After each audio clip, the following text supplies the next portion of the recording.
last removal spells should be. And so now we're going to cut into our third match of the round as we see Adam Liu on the left playing Naya Humans, Dillon Ioanis on the right playing Naya Blitz. I have Adam's deck list in front of me. As you see, he has... Ooh, Nearheath Pilgrim, make relationship with Boros Reckoner. And Adam's Cavern of Souls, for you guys wondering at home, is naming Wizard right now. Wizard! But you do see a relationship change on Facebook there. Boros Reckoner, it's not complicated. He's in a healthy relationship with Nearheath Pilgrim. And not afraid to get in there and show it to the world. Even tags the Nearheath Pilgrim? Yeah, posting pictures of Nearheath Pilgrim on Facebook. Yeah. And now you have another Nearheath Pilgrim. Instagram of their dinners together. Totally. Yeah. Totally. Going on double dates with the, the other Nearheath Pilgrim Boros Reckoner couple. They stick to their own. They stick to their own. And so Dillon draws, passes, and Adam immediately untaps, draws his card, feeling like he's in pretty good shape right now, and it's pretty hard to argue. Yeah. This is one of the cards, you brought this up a little bit earlier when we had Naya Blitz on. Boros Reckoner is the kind of card that this deck does not want to play against at all. Exactly, and that is what these slower, more mid-rangey, I mean, they're still aggressive, but these slightly bigger is the term we use, the bigger Naya decks have this advantage of having the superior creatures in these aggressive matchups. They're like maybe a half to a full turn slower because they don't have, you know, as many one-drops or aggressive cards.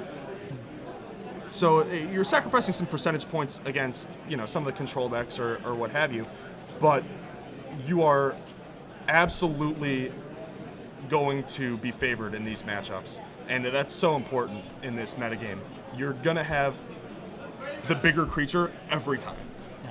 Like, it's not like, you know, oh, sometimes it's bigger, sometimes it's not, depends what he's doing. It's just like, no, Boros Reckoner is bigger than everything in their deck, and if you get to the point where you're using like Reckoner, and then some of the decks have like Angel and even pushing to Thragtusk, it's really, really hard to fight through that with a bunch of 2/2s and 1/1s.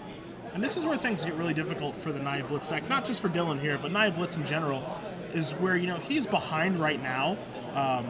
You know, he is behind right now. He's facing all these Reckoners and these Nearheath Pilgrims and, you know, all the stuff that Adam has on the board, but they don't really have a card that he can draw that get himself out of the situation. Right. You know, Naya Blitz needs to be ahead, and you know, maybe it needs to draw like a Boros Charm to finish the game off or what have you. But right now, you know, I can't think of a card that's really going to get him in the situation because now he has to start blocking, and so now that's not where you want to be. Yeah. Now you know his swarm is going to be kind of eliminated now. You know, his Boros lead is getting worse as the turns go on. His experiment one's not getting any bigger, and so this is kind of the problem with this deck. Of, you know, there's no way for me to really indestructibility, you know, do anything to come back from this. Now, Boros Charm indestructibility isn't bad. I don't know if it's going to get him out of the situation, but it's certainly not bad right now. Looks like it's actually going to kill quite a few things off the board here. I was going to say, it cleans up the board a little, but he is taking 3 from the Reckoner, and then there is a couple Reckoner triggers on the stack as well. I'm a little bit surprised that experiment one didn't block the other Reckoner just to save himself a little bit of damage, as you're going to see an Avacyn's Pilgrim here post-combat.